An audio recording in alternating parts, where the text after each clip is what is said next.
I'm going to go over the second row of pads, which control looping in Traktor. I'm going to load a track into deck A. I'm going to play it. Now I'm going to select my loop length using pads 10 and 11 to make the loop bigger or smaller. I'm going to set a 4-beat loop. Now that I have a 4-beat loop playing, I'll make the loop smaller and smaller to give it a machine gun effect.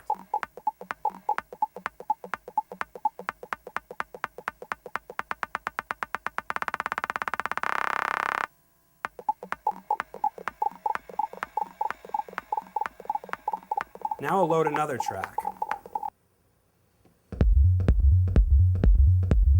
Now if you look at this track, you'll see a green marker with the number 3. This is a stored hot loop. A hot loop is a stored loop in a track. You can actually save up to 32 loops in Traktor Pro. If I use pad 12, I can activate this stored loop. So when the track reaches the point where the loop starts, it will continue the loop until I press button 12 again. Now if I press button 12, it'll turn the active button off.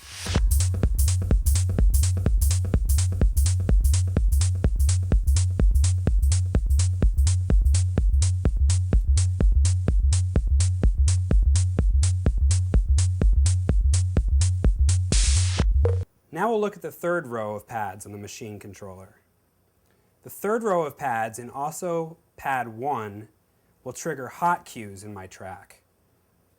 Hot cues are just a point of the track that I set a marker on, and I can actually jump to these markers seamlessly using the third row of pads.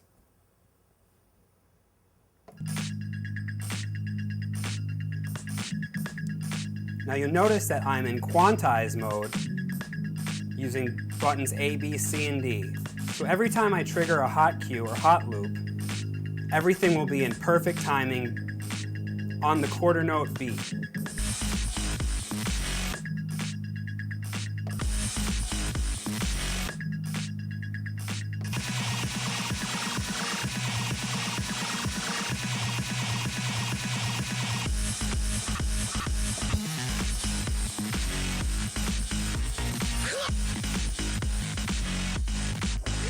So you can see that pad 1, also pad number 5, triggers hot cue 1, pad 6 controls hot cue 2, pad 7 triggers hot cue 3, pad 8 triggers hot cue 4, and pad 1 triggers hot cue 5.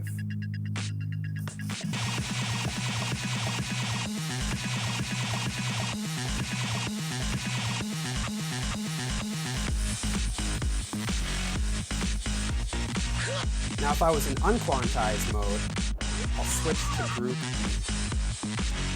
Now I can actually drum the cue points, and everything won't snap to the quarter note of the track.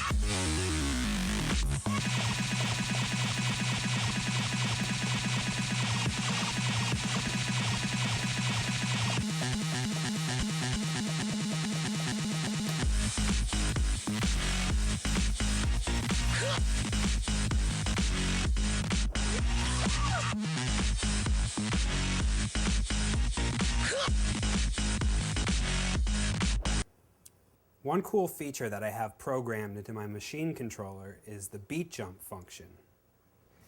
If I use pads 2 and 3, I can jump forward or backwards by 32 beats, which is 8 bars. Most dance music is written in 8-bar phrases. So I'll use these buttons to skip forward through a section or backwards. Now let's say I'm playing the track and I'm in the intro, and I want to skip forward a little to get to the point of the track, to the main part. I'll use pads 3 to jump forward 32 beats. This is great for doing radio edits of a track, or if you're playing a track and the crowd's just not feeling it and you want to get out of the track faster. can hear how it's perfectly in beat, seamless, no audio skips or jumps. And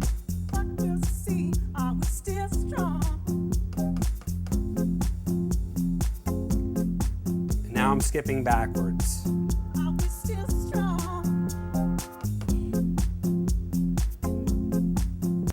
Now if I want to skip to the beginning of the track, I'll use pad 4.